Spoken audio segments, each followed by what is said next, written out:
सारी चिंताएं दूर कर देगी भगवान श्री कृष्ण की ये कहानी। नमस्कार दोस्तों आज के इस वीडियो के जरिए मैं आपके साथ भगवान श्री कृष्ण की कहानी शेयर करने वाला हूँ जो आपकी सारी चिंताएं दूर कर देगी। दोस्तों आपको इस कहानी से बहुत कुछ सीखने के लिए मिलने वाला है, इसीलिए इस कहानी को अंत तक ध्यान से ज़रूर देखिएगा। तो बिना समय को गंवाए चलिए कहानी को शुरू करते हैं। दोस्तों इस कहानी की शुरुआत होती है एक बिजनेसमैन से जो अपने बिजनेस को लेकर काफ़ी चिंता किया करता था कि क्या होगा आगे आने वाले कल में और कैसे काम आगे बढ़ेगा और उनके इस व्यवसाय को उनका बच्चा संभाल पाएगा या नहीं। दोस्तों उस बिजनेसमैन का एक लड़का भी था जो उनसे काफ़ी बार कहता रहता था कि पापा आप मुझे हमारे इस बिजनेस को संभालने का एक मौका दीजिए, क्योंकि अब मुझे भी बिजनेस करना आ गया है। लेकिन वो व्यक्ति कभी भी अपने बेटे को मौका नहीं देता था। दोस्तों एक दिन इस बिजनेसमैन को दिल का दौरा पड़ जाता है और इसके चलते उनको हॉस्पिटल में भर्ती किया जाता है। जैसे ही ये खबर उनके बेटे को पता चलती है, उनका बेटा दौड़ कर हॉस्पिटल में पहुंचता है। बेटा हॉस्पिटल में पहुंचने के बाद उसने ये देखा कि उसके पापा अब एडमिट हैं और डॉक्टर ने उससे ये कहा कि आपके पापा अब पहले से थोड़ा ठीक हैं और धीरे धीरे करके वो अब रिकवर हो जाएंगे। फिर उस लड़के ने अपने एक दोस्त को कॉल करके वहाँ पर बुला लिया। फिर उसका दोस्त वहाँ पर आता है और उससे पूछता है कि क्या हुआ है भाई। फिर उस बिजनेसमैन के लड़के ने अपने दोस्त से कहता है कि मेरे पापा को दिल का दौरा आया है और उन्हें अस्पताल में एडमिट किया हुआ है। इसके बाद उस बिजनेसमैन का लड़का अपने दोस्तों से कहता है कि चलना ज़रा बाहर चल के आ जाते हैं, बहुत देर हो गई है इधर। और फिर वो दोनों अस्पताल से बाहर चले जाते हैं। जब वो दोनों अस्पताल से बाहर निकलते तब उनको एक आइसक्रीम वाला दिखाई देता है। फिर उस बिजनेसमैन के लड़के ने अपने दोस्त से कहा कि भाई आ जाओ आइसक्रीम खाते हैं।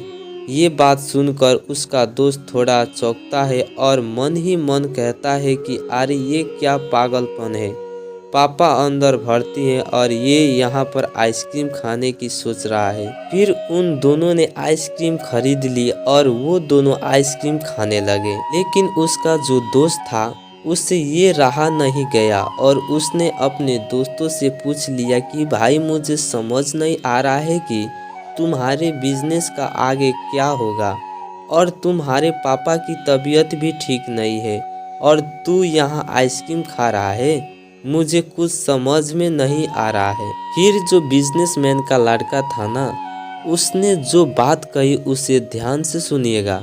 उसने अपने मित्र से कहता है कि मुझे ये मालूम है कि तू ये सोच रहा होगा कि मेरे पापा एडमिट है, यहाँ पर आइसक्रीम चल रही है, मज़े चल रहे हैं, पर ऐसा कुछ नहीं है। मैं भगवान श्री कृष्ण का बहुत बड़ा भक्त हूँ और उनकी दो बातें हमेशा अपनी ज़िंदगी में याद रखता हूँ। पहली बात जो हम सबको पता है कि काम करना है और फल की चिंता नहीं करनी है, इसीलिए जो होगा देखा जाएगा। मैं सिर्फ अपने काम पर ही फोकस करूंगा और फिर बिजनेस भी अच्छा चलेगा। दूसरी बात वो लड़का अपने दोस्तों से कहता है कि मैं तुम्हें भगवान श्री कृष्ण की कहानी सुनाता हूँ, जो तुम्हें दूसरी बात क्या है वो अच्छी तरह से समझ आएगी। भगवान श्री कृष्ण की जो पत्नी थी जिनका नाम था रुक्मणी, उनको जब पहला बेटा हुआ था तो उसका नाम प्रद्युम्न रखा गया था और प्रद्युम्न के जन्म के 10 दिन पश्चात ही प्रद्युम्न का अपहरण हो गया। प्रद्युम्न के अपहरण के कारण रुक्मणी नाराज और उदास रहने लगी कि क्या हो गया है। भगवान श्री कृष्ण रुक्मणी जी से कहते हैं कि चिंता मत करो, क्योंकि प्रद्युम्न जहाँ पर भी होगा वहीं पर ठीक होगा। लेकिन इतना समझाने के बावजूद भी रुक्मणी अपने बच्चे की चिंता में उदास और निराश रहती थी। और इस तरह चिंता करते करते रुक्मणी जी के 18 साल बीत गए। 18 साल के बाद द्वारका में जब प्रद्युम्न की वापसी हुई और जब प्रद्युम्न द्वारका में वापस आए तो उनके साथ में उनकी पत्नी मायावती भी थी। अब समस्या ये थी कि मायावती की उम्र प्रद्युम्न से 20 साल ज़्यादा थी। वहाँ रुक्मणी पहले तो खुश हुई कि बच्चा वापस आ गया और फिर से दुखी हो गई क्योंकि इतनी बड़ी लड़की से शादी की। इसलिए रुक्मणी फिर से भगवान श्री कृष्ण से जाकर कहने लगी कि ये क्या हो गया। फिर भगवान श्री कृष्ण जी ने माँ रुक्मणी जी से कहा कि जो हो गया उसके स्वीकार कर लो और आगे बढ़ो और चिंता मत करो।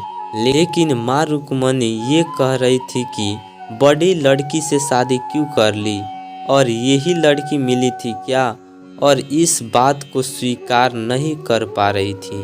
इसके कारण 8 साल तक माँ रुक्मणी जी दुखी और निराश रही और 8 साल के बाद रुक्मणी जी ने ये स्वीकार कर लिया कि प्रद्युम्न ने जो ये शादी करी थी वो ठीक है और इसके लिए ज़्यादा चिंता करने की ज़रूरत नहीं है, और उस शादी को उन्होंने स्वीकार कर लिया।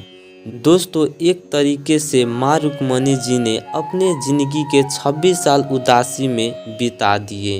इस कहानी को ख़त्म करते हुए वो लड़का अपने दोस्त से बोला कि मैंने अब स्वीकार करना सीख लिया हूँ, क्योंकि भगवान श्री कृष्ण जी कहते हैं कि जो हो रहा है उसे स्वीकार कर लो, जिंदगी अपने आप सहज हो जाएगी।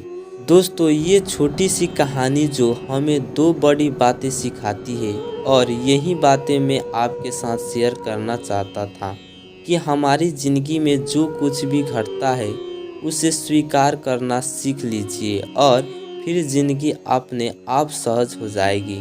हमारे नियंत्रण में जितने भी चीज़ें होगी उन चीज़ों पर तो हमें ज़रूर नियंत्रण रखना चाहिए, लेकिन जो चीज़ें हमारे नियंत्रण से बाहर है उन चीज़ों को हमें स्वीकार कर लेना चाहिए। अगर हमने स्वीकार नहीं किया तो हमें भी माँ रुक्मिणी की तरह बहुत सालों तक उदास रह जाएंगे।